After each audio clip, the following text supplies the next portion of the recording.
Kalau makan uang haram kecil-kecil ya oke lah. Dikutip ya. itu. Maksudnya boleh, nggak boleh banyak-banyak gitu.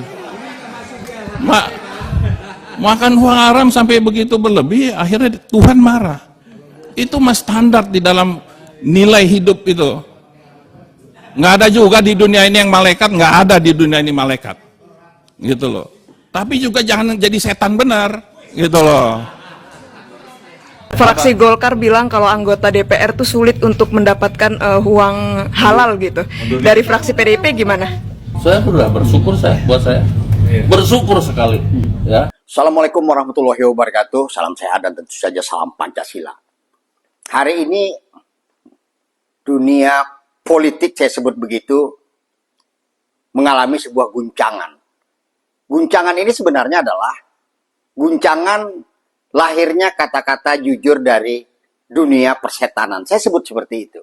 Kenapa saya sebut dunia persetanan? Karena ada anggota DPR yang menyatakan bahwasanya sulit sekarang mencari duit halal di DPR RI. Artinya apa? Artinya selama ini mereka mengakui bahwasanya yang memberikan mereka kenikmatan atau yang didapat dari mereka itu adalah uang haram. Nah, sekarang mereka mengakui dengan sendirinya bahwasanya sulit mencari uang halal. Bahkan salah satu anggota dewan lagi dari fraksi partai itu sendiri menyatakan bahwasanya kalau yang kecil-kecil tidak apalah, haram asal jangan banyak. Anda harus paham, tidak ada besar kecil dalam soal keharaman. Itu soal hukum. Soal hukum Tuhan antara halal dan haram. Jadi tidak ada istilah haram boleh dimakan kecil-kecilan, tapi kalau ada tumpuk uang rakyat itu dengan haram yang kecil itu juga numpuk gitu. Artinya mungkin bagi Anda, kalau dulu bisa dapat haramnya 1 miliar, sekarang haramnya mungkin 100 juta. Itu yang Anda sampaikan. Ini terus terang saja pengakuan jujur, kalau di dalam konsep persetanan, ini adalah setan-setan yang berwujud. Kenapa? Karena setan itu meminta kepada yang maha kuasa untuk menggoda manusia. Itu permintaannya. Tugasnya satu saja, dia menggoda manusia agar ikut ke jalan yang sesat. Nah, sekarang ada pengakuan jujur seperti itu, maka ini saya anggap adalah konsep persetanan. Jadi konsep persetanan yang sudah berwujud ke dalam fisik manusia sehingga tanpa sadar atau dengan sadar mereka mengucapkannya. Ini betul-betul bahlul. Bahlul ini. Kalau seperti ini cara berpikir anggota dewan kita, jangankan berpikir seperti seharusnya. Ini berpikir yang logis saja mereka sudah tidak memiliki kemampuan lagi. Bahlul, betul-betul bahlul ini cara pikir seperti ini.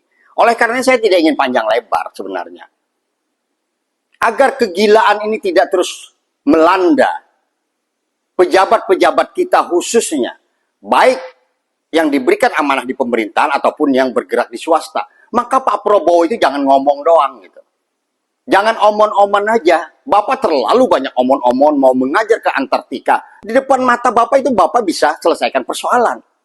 Makanya pembatasan transaksi tunai atau pembatasan uang kartal itu adalah penting. Lebih penting daripada perampasan aset. Karena disitulah awal kita untuk meniti melihat dari mana orang mendapatkan uang, kemana dia menyimpan dan kemana dia membelanjakan. Sehingga tidak ada lagi uang beredar, uang yang di masyarakat ini kecuali dengan batasan tertentu. Satu. Yang kedua adalah Depdagri. Tentunya juga. Ini tolonglah, jangan sampai kebahlulan-kebahlulan ini menimpa terus gitu. Single identification number atau SIN, nomor tunggal itu dipercepat. Hanya nomor tunggal yang kita miliki, sehingga masyarakat ini terkontrol. Baik buat akun, baik buat bank, atau buat apa saja di dalam urusan. Jangan eKTP Anda suruh fotokopi. eKTP itu adalah isinya chip elektronik, mengetahui data pribadi orang. Tapi orang masih disuruh memotokopi untuk berurusan. Kenapa tidak? Misalnya menganggarkan di semua level yang berhubungan dengan pemerintah ataupun yang swasta yang memiliki konsekuensi hukum akibat dari pemalsuan. Misalnya dia harus beri card reader, pembaca kartu. Sehingga orang datang cuma nempelkan KTP, sudah bisa. Walaupun ini wacana ini sudah lama muncul di dalam proses ke sana, tapi terlalu lambat gitu. Jadi bangsa ini harus didisiplinkan, kalau tidak kacau semuanya, rusak semuanya. Kemeninfo juga, Dewan Pers juga. Ini medsos ini sudah luar biasa berbahayanya bagi kita. Narasi yang tidak benar, isi gambar yang tidak benar. Tapi karena akun-akun fake atau akun palsu itu begitu banyak, pemerintah tidak bisa mengontrol langsung, maka tugas daripada menteri-menteri Pak Prabowo itu harusnya adalah berpikir untuk menyapi semua undang-undang yang diperlukan untuk dirubah. Karena dinamika masyarakat ini berkembang. Dengan teknologi AI berkembang. Kalau hanya diam saja, bicara saja, omong-omong saja, teriak-teriak saja, pukul-pukul meja saja, saya rasa Bapak, mohon maaf saja, itu presiden sama saja juga tidak berguna gitu.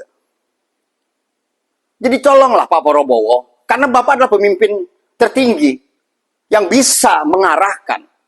Kalau di bawah menteri tidak bisa melakukan tindakan-tindakan yang rasional, hanya tindakan-tindakan bahlul semata-mata, maka perpulah yang dikeluarkan. Sekali lagi, saya ingin menyampaikan kepada Pak Prabowo, sebagai puncak pemimpin kekuasaan tentunya, tolonglah jangan omong-omong, stoplah omong-omong itu. Saya sangat memohon kepada Pak Prabowo, atasi bangsa ini dengan baik kalau tidak dalam kehancuran. Dan Bapak yang harus ingat, Bapak meramalkan 2030 Indonesia akan bubar. Kalau Bapak tidak memenuhi langkah-langkah yang benar, maka Bapak bisa dituduh adalah orang yang tidak mengatasi sebuah persoalan dan membiarkan negara ini bubar. Karena itu adalah ucapan Bapak. Demikian saya sampaikan hari ini dari Banjarmasin, Kalimantan Selatan, saya Anang Rosadi. Rakyat harus terus bersuara, jauhkan kebahlulan-kebahlulan di dalam pikiran ini agar kita menjadi waras. Ini sangat berbahaya sudah keadaan kita kalau pemimpin kita seperti ini. Assalamualaikum warahmatullahi wabarakatuh. Ciao.